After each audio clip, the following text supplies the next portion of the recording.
A former president arrested, a government claiming innocence, and a fiery Senate probe exposing more questions than answers. I'm Becky Wilcox, and tonight on Insight News TV, we unravel the truth behind Rodrigo Duterte's arrest, and what Justice Secretary Remulla just revealed might shake the palace to its core. Stay with us to the end, because this isn't just about justice. It's about power, betrayal, and the future of Philippine sovereignty. In a Senate hearing that stunned the nation, Justice Secretary Jesus Crispin Remulla dropped a political bombshell.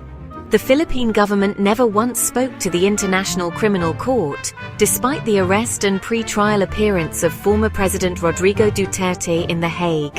Remulla, under oath, testified before a Senate panel led by none other than Senator Imee Marcos, the president's own sister, who's been vocal in her outrage over Duterte's arrest. We are not members of the ICC. Whatever relationship we have is strictly at arm's length. We've never communicated with them, not once.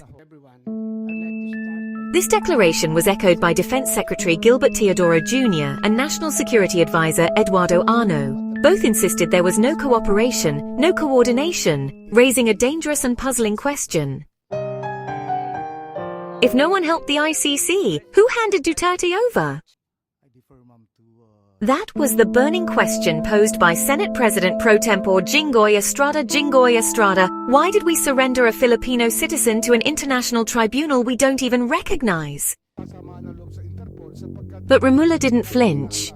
He clarified, the Philippines didn't surrender Duterte as a state. Instead, he claimed it was an act of adherence to international humanitarian law, a framework that supposedly rises above borders and sovereignty.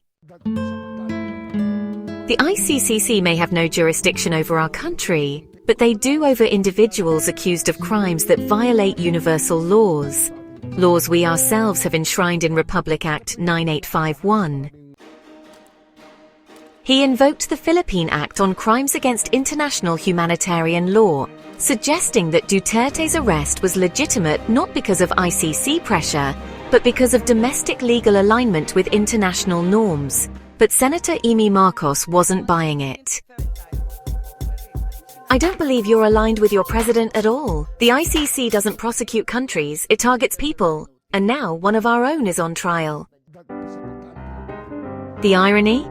Just last year, Justice Secretary Remulla told Reuters that the government was open to talking to the ICC in the spirit of comity. In that same interview, he hinted at possible cooperation, saying, there are certain areas we can cooperate in, provided the lines are clearly drawn. So what changed? Why the hardline stance now? And if the government claims no involvement, who facilitated Duterte's handover? That's the mystery unraveling right now. Remember, the Philippines withdrew from the ICC in 2019, at the height of Duterte's war on drugs. But the court went ahead anyway, claiming it still had jurisdiction over crimes committed while the country was a member. The ICC's arrest warrant details chilling accusations. Duterte is allegedly individually responsible for thousands of killings, executed by the so-called Davao Death Squad and Philippine police under his leadership. Official government records cite over 6,200 deaths during anti-drug operations between 2016 and 2021. But human rights watchdogs argue the real toll may exceed 30,000 lives, including victims of extrajudicial killings never reported or investigated. As Duterte faces the international spotlight, the Philippine government finds itself in an uncomfortable limbo, caught between denying ICC authority and acknowledging the very laws that may seal his fate. Is this justice or political theater? And is Duterte's arrest the start of something far bigger than anyone expected? We'll be tracking every twist of this story, so don't miss a beat. Like, share and drop your thoughts in the comments below. And make sure to subscribe to Insight News TV for more in-depth analysis, hard-hitting reports, and the truth behind the headlines. I'm Becky Wilcox. Stay sharp, stay informed.